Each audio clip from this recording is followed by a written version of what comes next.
Salamat po! Mabuhay! Silva Carte! Duterte! Duterte! Duterte! Duterte! Salamat kaado. Ang susunod po, naglakad lang siguro ito, walang sapatos, walang sinilas. Ito po, galing sa Rendio, sa Mindanao. Isang gusto niyang palabas ang sama na kanyang loob. Sabi ko, marunong ka ba magtagalog? Marunong daw siya, hindi ko nga kilala ang pangalan. Baik hapon dia, kagaya dia bisa cerita mo kanyang! Ang piste niya, kung isa ulit siya, dihatay siya! Dihatay, kita ko ninyo! Isa kasimana, natong militar, ninilila! Ang lalita mo, ang ilagol mo niya, hapag nagtagawa sa inyong mata, sa dalungan, tungkol sa pagmilitar, dali mga vlogger ka doon, nagkakayo, sa inay sana, Atensi Lopez, Atensi, Eric, ikikulong, konting, pulira, kanila kongreso.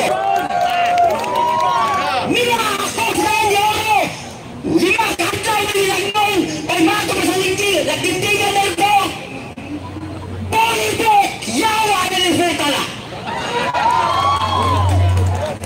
Alam ko, mga inyo, nagtindigan na ito, isasay, nagkulong mga hikaonon, kami nga mga libat, kung sa tayo sa kanya niyo, hindi transaksyon, pamahala ng ticket, pulira siya.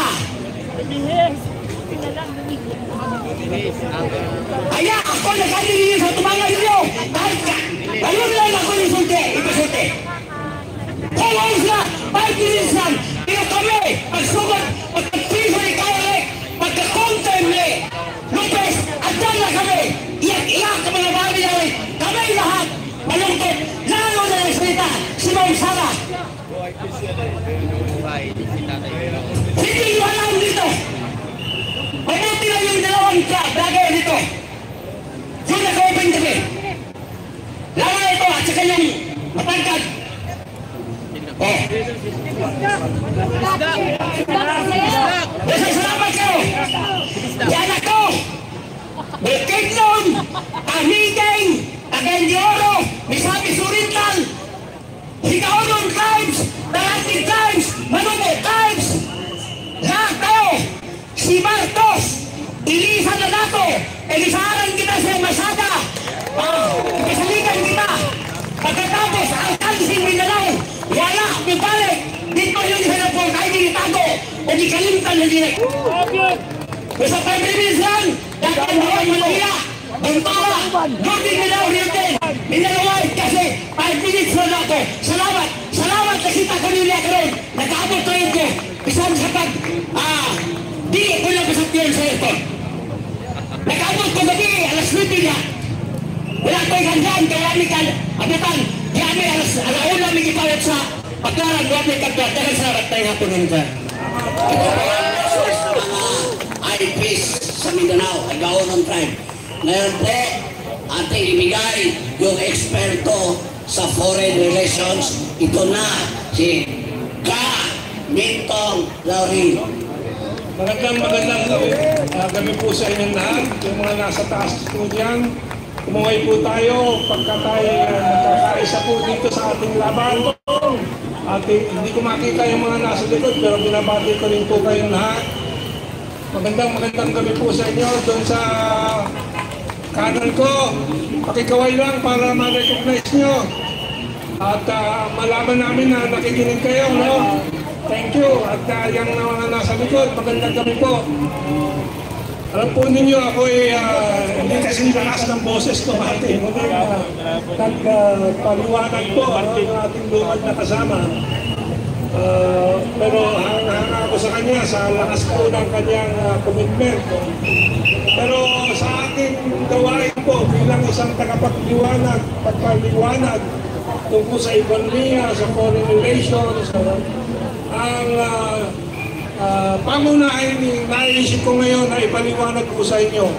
Yung sinabi po ni Vice President Sara Duterte sa kanyang pagbigkas ng kanyang hinaing tungkol sa trabaho ng isang presidente. Itong si Bongbong Marcos, alam ba niya kung anong gawain ng presidente. Tama si Sara, yun ang isang importante tanong.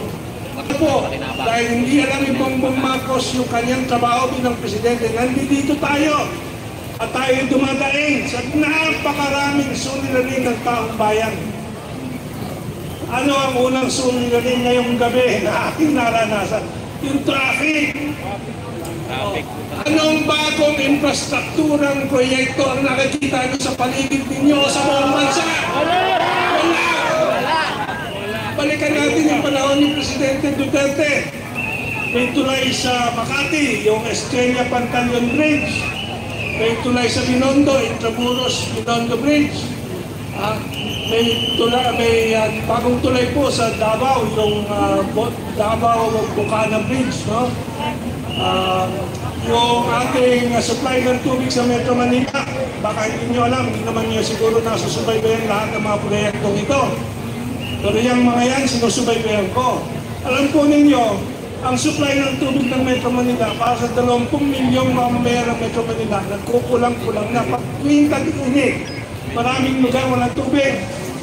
Pero bago po mangyari talaga na magtuyuan tayo, si Presidente Duterte, katulong ng China, nagtatagpo ng proyekto na tinatawag na Kaliwa Dam.